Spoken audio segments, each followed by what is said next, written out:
اخکړی به بنی آدم وی او راپا بسی د خنزیر په شکل کې. یا الله دا سوق دي و بدا هغه خلق دی چې د دنیا د کار د پاره به منځ نه کولو، د دنیا په کار کې به شپه ورځ نه نوته او د منځ ټیم به چراغ نو منځ به نه کولو. نو چې کم خلق د دنیا په روزګار کې منځ قضا کوي دا خلق به په قیامت کې د خنزیر په شکل کې د قبر نه راپاس. نظر اوس غلوي په دې ټول ملک نظر واچوي چې د دې قماش خلق به څومره راپاسي د قبرونو نه، چا به د خنزیر په شکل کې.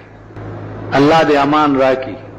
بل ډله به راپاسي چې دا شونډې به په دې سینه پرتی وي او دا جبه به په دې ګوډو لګي او دا غاښونه به د غوی د ښکرونو نه زیات لوی وي. په داسې خبیث او داسې مردار شکل کې به د قبر نه بل ډله راپاسي. یا الله دا څوک دي؟ و بدا هغه خلق دی چې په دې خوله به دوه مسلمانان جنگول، په دې خوله د چرته د سړی توپ خبره نه وکړي، بل به کوه په دې خوله کنستو، دوه به په جنگول، دوه به په جنگ کړو، د به تماشا کوله. نو دې خوله ټوله زندګۍ کې د شیطان ډیوټي کړې ده. نو دا دې داسې په پلیت شکل کې ځکه د قبر نه راپاس. بیا نظر اوس غلوای تاسو چې زمونږ خوله ټوله ورځ څه کارونه کوي. دوه جنگول خو زمونږ د ګس لاس کار دی، دا زمونږ ډیوټي ده. نو دا قسمه خلق به